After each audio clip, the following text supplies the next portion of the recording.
Valentine's Day is upon us, and you know what that means. Chalky candied hearts.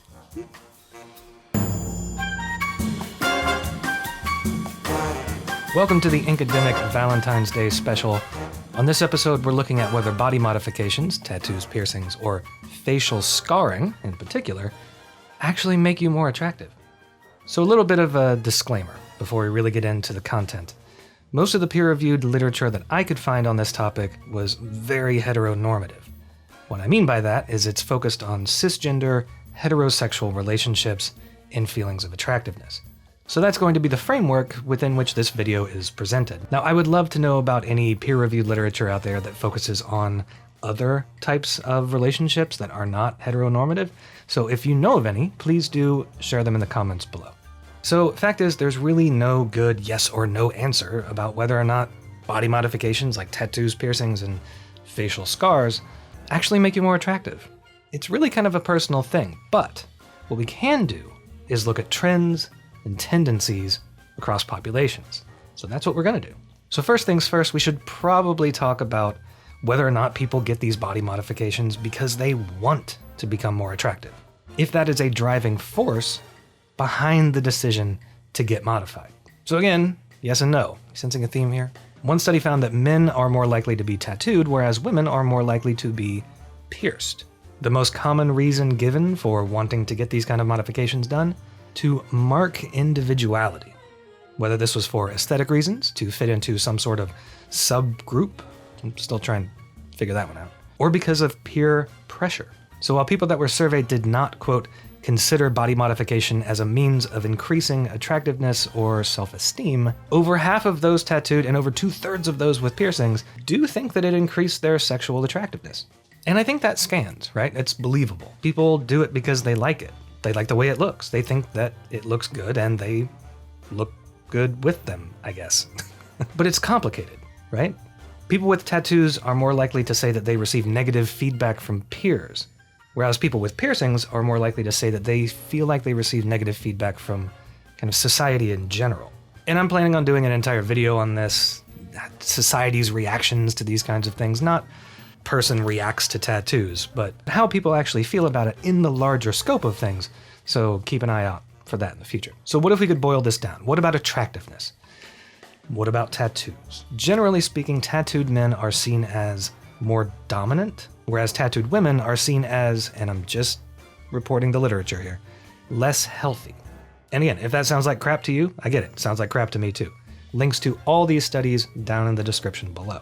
So attraction aside, it has been established that people with body modifications end up becoming sexually active earlier than those without them. And while body modifications are associated with early sexual initiation and more liberal ideas and thoughts about sex in general, those with body modifications do not tend to engage in more risky sexual behavior than those without them. So take that, society. So how about as the sexes see each other? How do women view men with body modifications?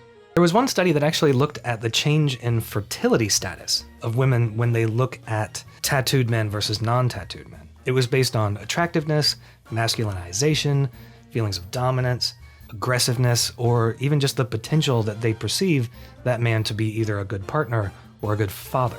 Turns out, didn't make a difference at all to the fertility status. However, tattoos do change the way that women see men, at least in this study. Namely, they tend to see tattooed men as being healthier, more masculine, and more aggressive, but also less likely to be good partners or good fathers. So do women prefer a bad boy, as they say? Studies are inconclusive. Some studies say yes, some studies say no.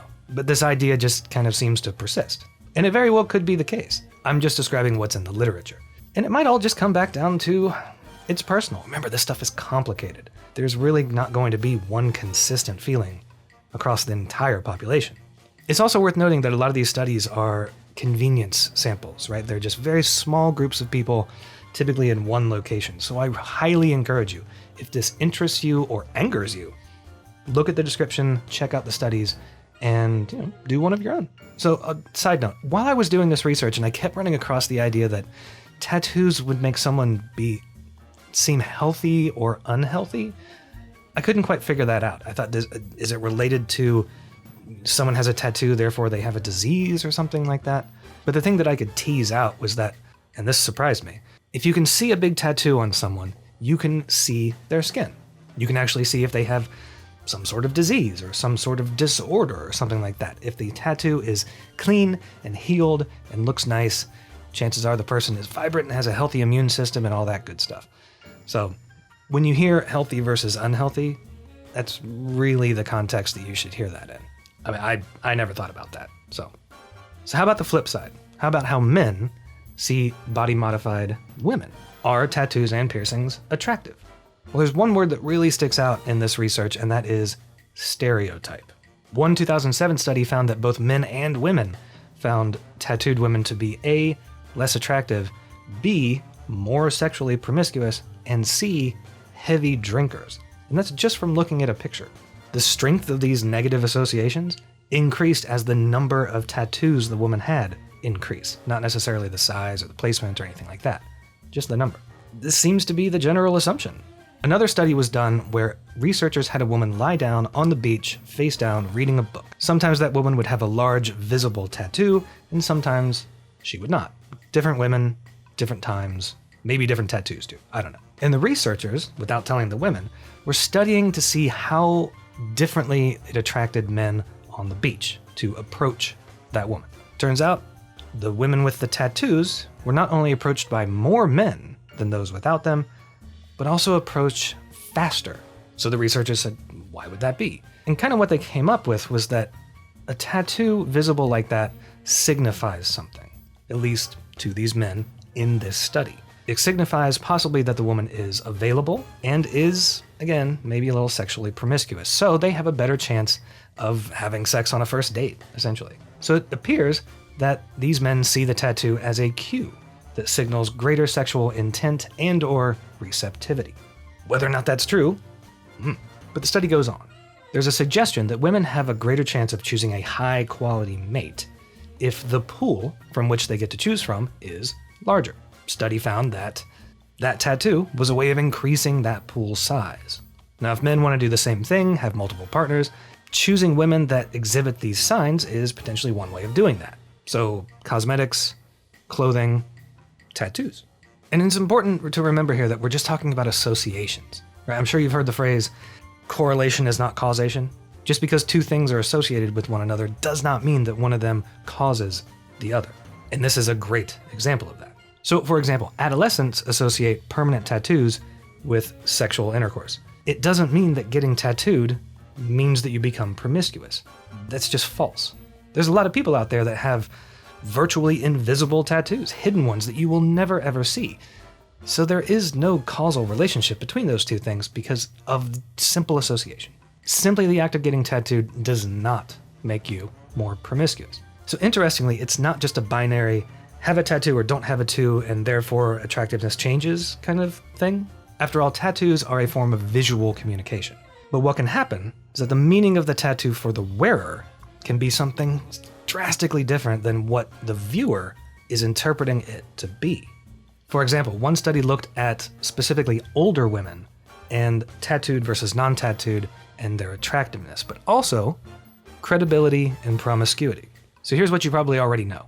Age changes the way that women are perceived, tattoos regardless. But here's where it starts getting interesting.